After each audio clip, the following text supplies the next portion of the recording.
Hello, let's get started. So I am Victoria and I head up a organisation called 10 Space. Everything that we do at 10 Space is around employee engagement, employee experience, and particularly employee feedback. So we've got a platform that captures anonymous employee feedback.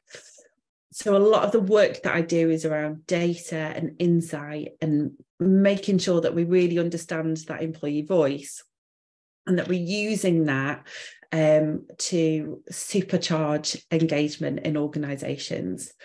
And for some organisations, that's about retention and it's about kind of transforming performance.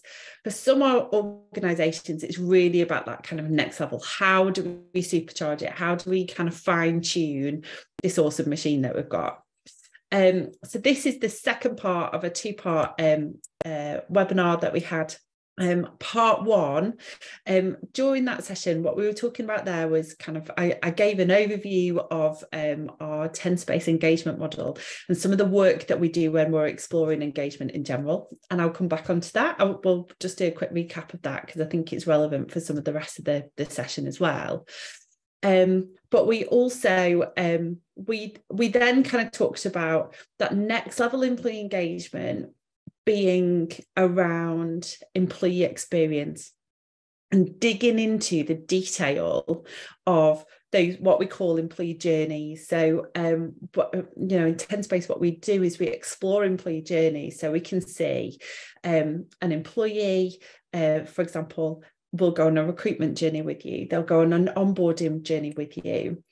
And by exploring those journeys in detail and really kind of tracking and mapping engagement as we go through those processes, that allows us to kind of really optimize and really fine tune them, really understand where any gaps are and where the strengths are, to make sure that we really are kind of delivering those amazing experiences and delivering next level employee engagement, because we know that those individual journeys make up an employee experience that then kind of translates into employee engagement. So that's kind of the name of the game.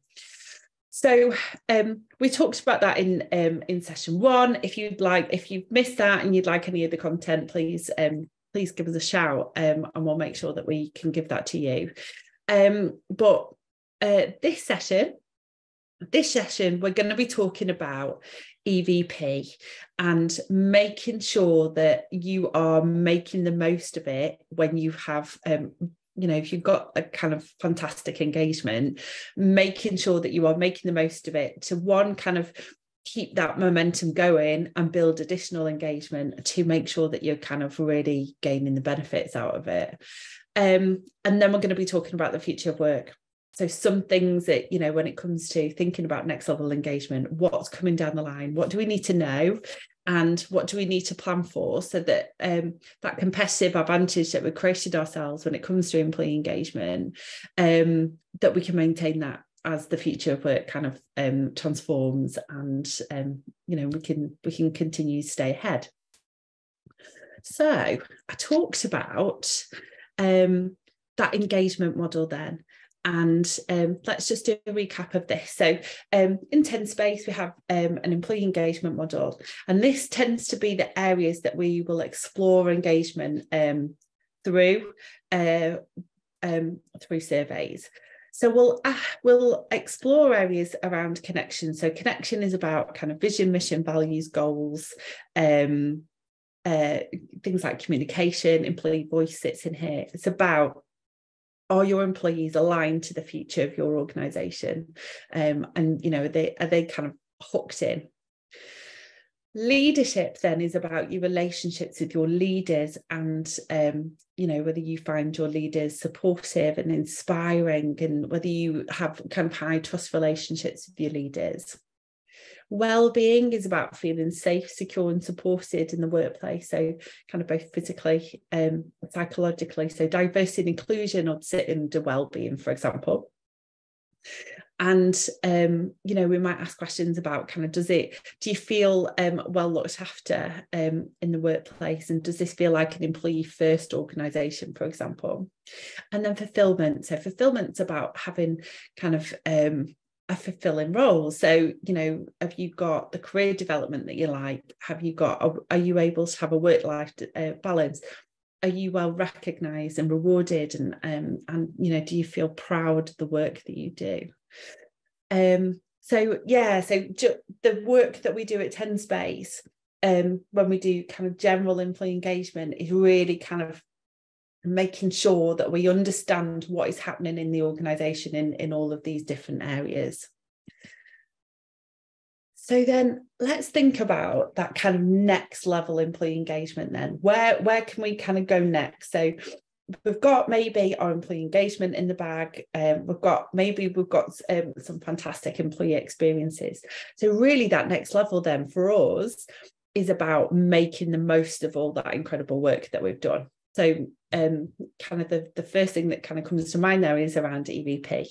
So as kind of a bit of a reminder about what that terminology means. So an employee value proposition, an EVP, is made up of all the elements that an employer offers to its employees in exchange for their skills, experience, and time. So this is kind of like the deal that you strike with your employees, but it's a mixture of kind of employer branding and social media and you know, all those kind of things, that it's kind of a summary of what it feels like to work there and how incredible it is. So I guess the reason for kind of including this topic in next level employee engagement is because what we can do is, if we are if we've got something to shout about from an engagement and experience perspective, then it really helps for us to do kind of two things. So one is to play it back internally. Your EVP is an internal tool as well. So definitely reminding employees how incredible it is to work there. And all of the amazing things that, you know, that happen when they walk through your doors, or when they kind of log on, and that fantastic culture that they've got, etc. And really kind of creating some kind of pride internally, and using those kind of reminders almost to kind of generate additional engagement, kind of next level employee engagement. The other way that we use an EVP is kind of in your employer branding, you know, making sure that kind of that great stuff spills out of your organisation externally, and that other people understand what it's like to work there as well, so that they can get excited about it, so that, you know, they can, potential talent is then looking forward to kind of, you know, joining you as an organisation. So some of the areas that I've put on this slide are areas that would typically make up your EVP, but are really kind of, you know, it's likely that you are already doing this work in engagement anyway. So, you know, I don't think, so doing your EVP, kind of crafting your EVP, if you've got high engagement and you've got some fantastic things going on anyway, it's really just about kind of harnessing that and shaping it up and kind of articulating that to employees.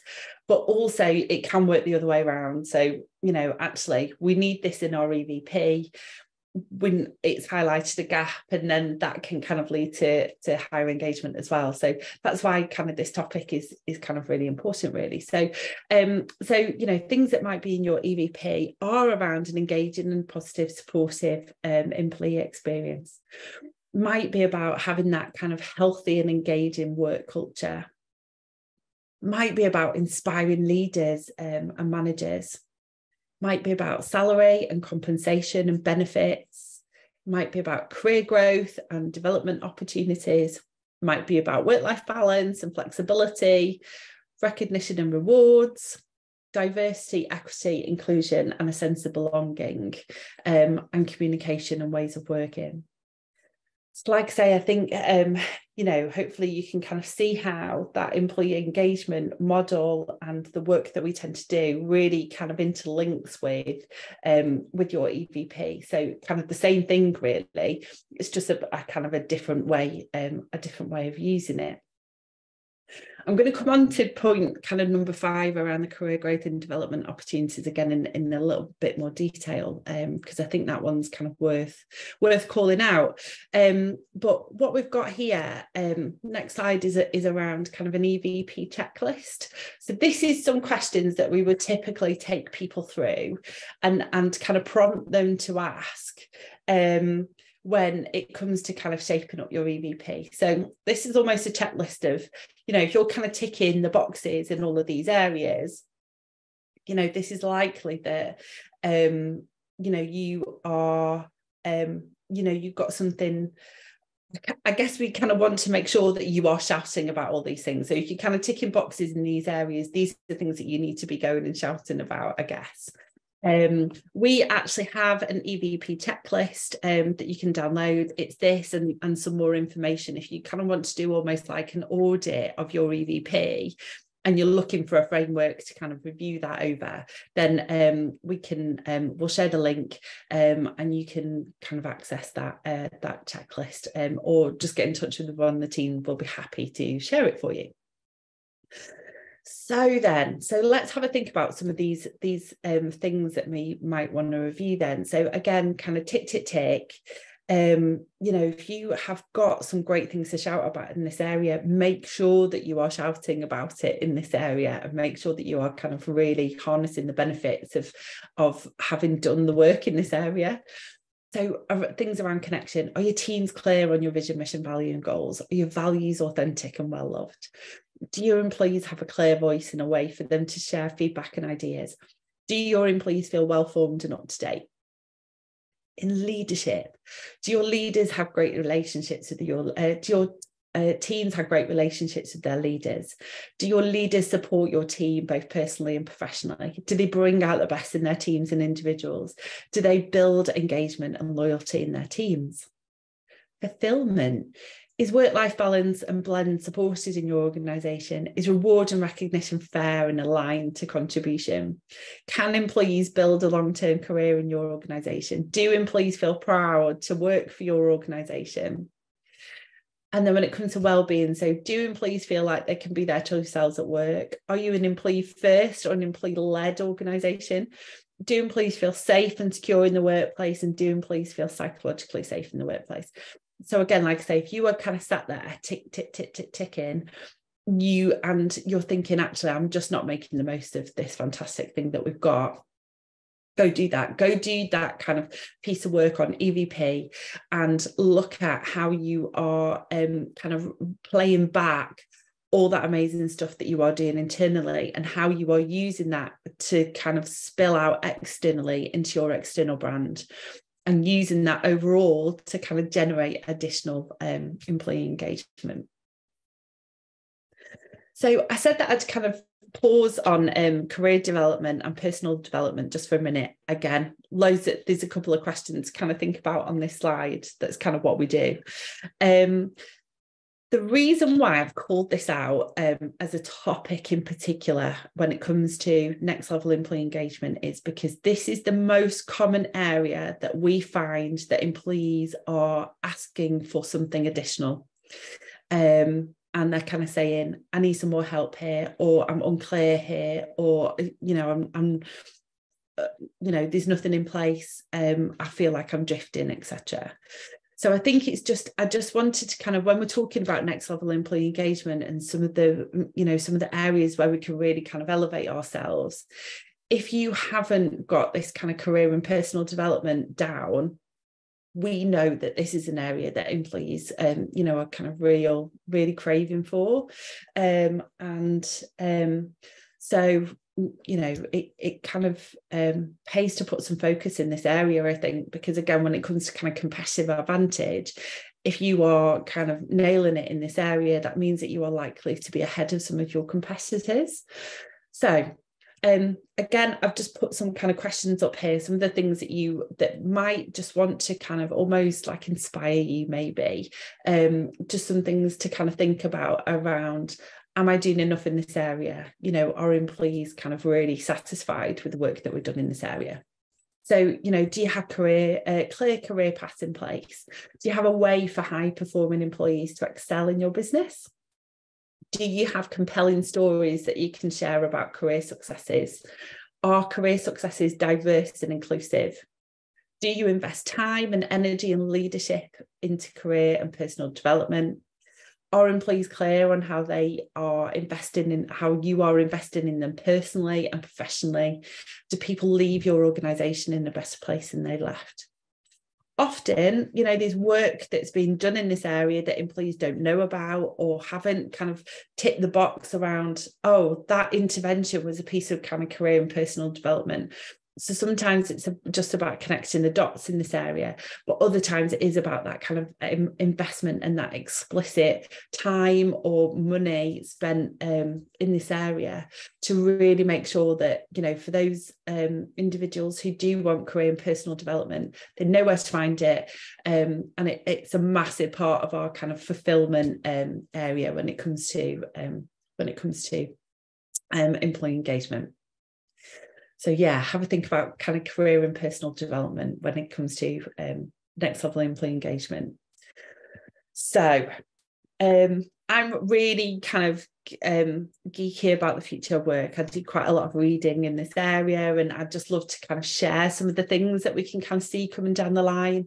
So again, in terms of how this translates to next level employee engagement, this is about, if you have got a fantastic workplace, you have got a competitive advantage from a talent perspective in terms of them choosing to stay or choosing to join your organisation. And so it's important then that we understand what's going to happen in the future and the future of work, so that we can continue to stay ahead, so that we can be prepared and ready for what's coming and continue to have that advantage. So some of the things that we talk about, I guess it's no surprise that technology is going to come up here. It's the first slide. So, there is a lot of talk around automation and artificial intelligence and robotics, and actually that kind of pace of change that we're seeing when it comes to kind of technology and the impact that it's having on the workplace really, exponentially picks up pace every year. And, we saw a ton of new communication tools and collaboration tools come out during COVID, for example. But then, we're now talking about ChatGPT and what that means, etc. And from an engagement perspective, this is really important. So if you're kind of introducing new tools into the organisation, that's going to be really important for your employees and the culture. But it's also about, on a fundamental basis, if you are running a manufacturing plant, you might currently have lots of kind of factory floor workers, people who are doing the do for you. Your future workplace might look like a kind of an army of engineers. And what does that mean? How does that kind of evolve your engagement, and what's the kind of the difference there?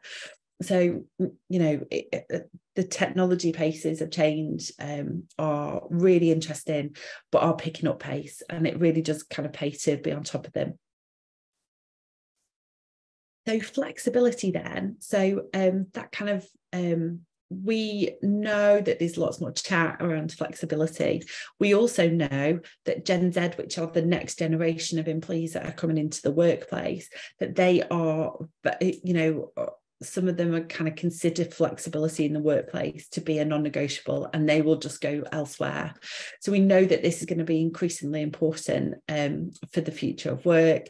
The 4-day working week, however that evolves, remote working, flexible schedules, job sharing, all of these things are going to start to impact on the ways that we work, work from anywhere, for example. And it's really important that, for those organisations who run businesses who can be flexible, that we're thinking about this, and it isn't just kind of banging out a 9-to-5 full-time job every time we're going and out and looking for some talent. And we're really starting to evolve this and embrace this, because this isn't going away and will only pick up pace again. Okay, so gig economy, this one's kind of fascinating. So there's some real evidence that freelancers and self-employed contract workers, for example, have really increased, and the number of people that are that are doing that have increased, particularly during the pandemic. Actually, a lot of people went self-employed, for example, because they can get kind of the flexibility, or they can work in the ways that they would like to, and kind of find they have more control over their employment that way. And I think particularly some of the skills that we need, that maybe, you know, it's often highly skilled people that kind of make that leap. What we might find in the future is that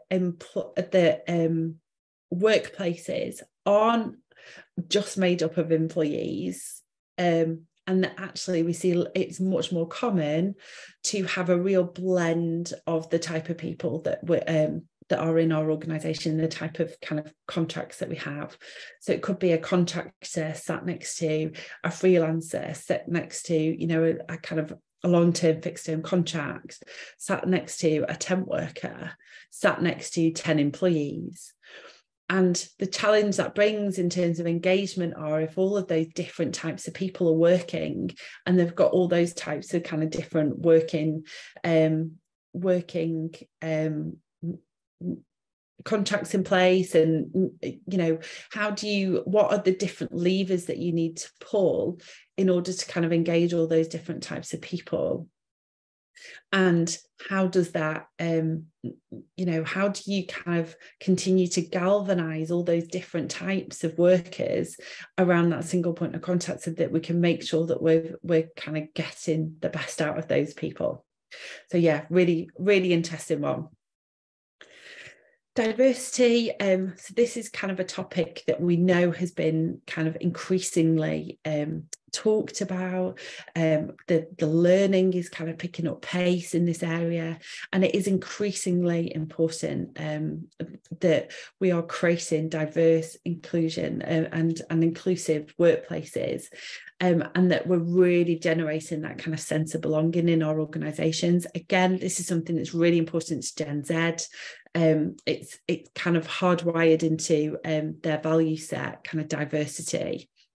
But I think I still talk to a lot of organisations where diversity is at the bottom of their kind of to-do list, and we'll fix this and then we'll go and look at diversity. It really does kind of need to come out of the bottom of the list now. If you aren't doing work in this area, you will definitely get left behind, and this is only going to become kind of more important as a core value for what a great workplace looks like as we go forward. So lifelong learning, this one's a really interesting one as well. There's tons of evidence out there that we in the UK are heading for a real skills gap problem. So what that means is where we have gaps, I guess, in terms of industry needs this skill over here, and actually just not having the right number of people to fill it. And it's estimated that around 1/3 of the UK's workforce will need to retrain in new skills. And what we can't do is kind of do that en masse. We can't sheep dip people into being data and AI, specialists. So I think that kind of learning from a future work perspective is likely to be that actually we're going to have to do that over time, and we're going to have to continually invest in people, and we're going to have to kind of maybe make space and make room in people's roles in order to kind of fit in learning in different ways, so that we can evolve people's skills, and that we are creating the workforces that we need for the future. So yeah, really interesting. Mental health and well-being. So this is a bit like it's kind of similar to diversity in terms of, I think the noise and the conversation has really ramped up around this topic recently, and I think we will continue for that to happen. Work-related stress and burnout becoming more prevalent. It isn't going away, and I think I know organisations who have built their entire culture around a sense of well-being and around that kind of thoughts around well-being, and I think we'll continue to see that.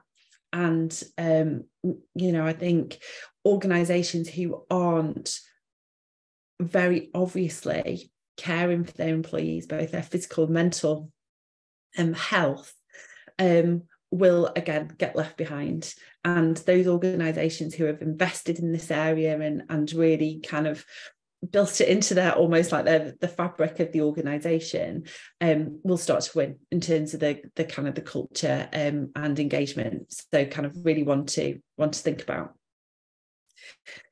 And then kind of finally, it's just a bit of a summary really about that kind of that next generation of employees into our organisations who are Gen Z. And, some of the things that they are looking for. So it's important that we're keeping an eye on the next generations coming in, because these are the people that are going to be the talent that we're desperate for at some point in the future. So we need to understand those organisations that we need to create for them that's going to attract them in the first place. So we need to remember they're really tech savvy. They're diverse and they value diversity, inclusion and belonging.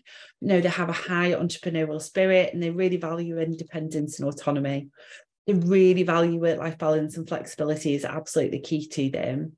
They're really focused on self-employment and personal self-improvement, personal development and learning and development. They really hold core values around sustainability and social responsibility.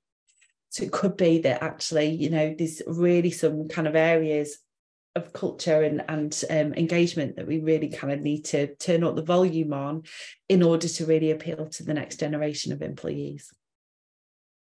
So key takeaways then. Really use that great work that you are doing around employee engagement and employee experience to really maximise your EVP. Continue to evolve your EVP as you learn more and your organisation changes.